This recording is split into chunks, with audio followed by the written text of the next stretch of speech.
Grill Grandpa here. Today we're going to do a little video on constructing a big ass flat top griddle. Grandpa! We're doing a video on making a large flat top griddle out of these two gas barbecues. First we're going to start by deconstructing them.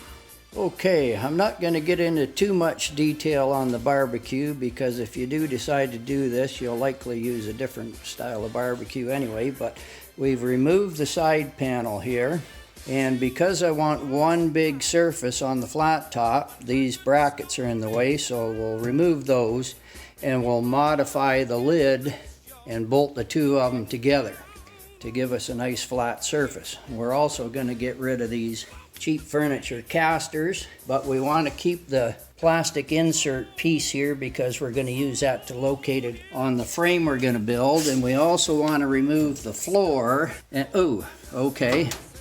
we're also going to solve that rodent problem while we're at it, but we're going to remove the floor to give us clearance for the frame rails, and then we'll just build a new shelf in here. So because the lids overhang the outside of the cabinet of the barbecue, we want to do the lids first because that's going to determine the spacing of the two cabinets. So I just took a zip disc and cut out the part that I didn't want and drilled some holes, and we're going to bolt them together, and that'll give us our final dimension. Okay, so we have the lids all cut out and bolted together and mounted on the grills. And as it turned out, we needed a 1-inch spacer between them, so I just made that out of some simple 1-inch square tubing, and we're ready to carry on. So now that we have the two grills all fitted together, it's time to start making the frame, which is a good opportunity for the kids to learn about some welding.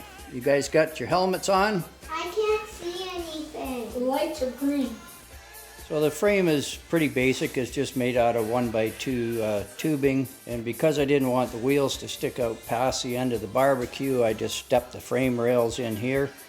Just made a quick little jig on the weld table, clamped some pieces on there to hold it in place, tacked it all up. The spindle brackets are simply 1/4 inch by 1.5 flat bar, 3 pieces. Just made a little jig there to hold them in place and tacked them up and welded it up, and away we go. So the frame is pretty much finished. I made up some spindles here out of simple 5/8 ID tubing. Welded a bolt on the side for the wheel and a little arm on the bottom for the steering, and that's just going to fit in there like that. Okay, we've got the spindles and wheels all mounted, and now it's time for the steering. So because this is going to have an overall length of about 8 feet, I thought 4-wheel steering would be a good idea, but couldn't really find much on the internet, so I sat down at my auto pencil design program and came up with this little engineered drawing here. So in my mind, this is going to work pretty good, so let's build it and see. Well, it didn't really work.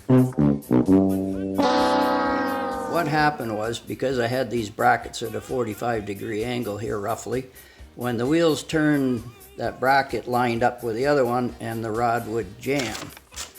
So, a little modification here, put a 90-degree bend on, moved it over, and will you look at that. Works like a dream.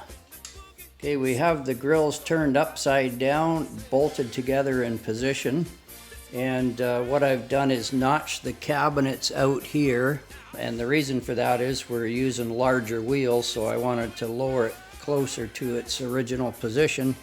And we have these little mounts here that are going to go in the original spot where the casters were, and we'll tack this together, and that'll be our mounting system.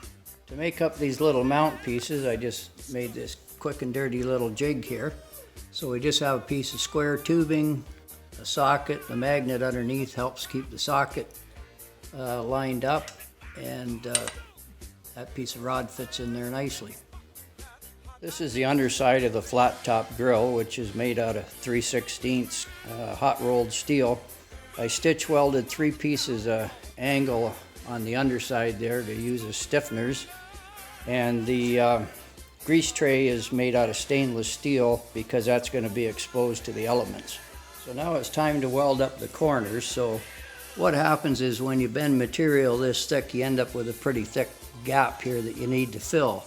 So what I did was just squeeze a piece of copper tube in the vise and hold it in place with this magnet.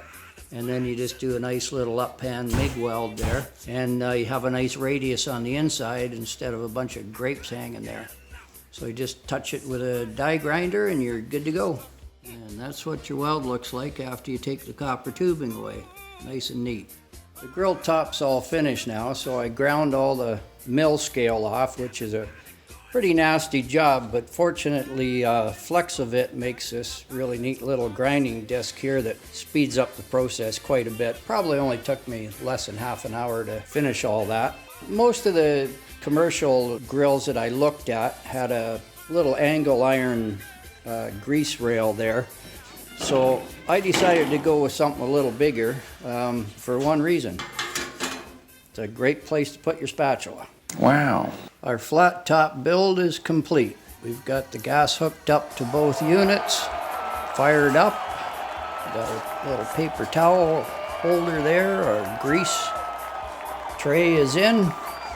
And the top is all seasoned, and we've done a couple of cooks on it. It works just great. So that's the end of the video. Thanks for watching, and viewer refreshment is advised. Cheers.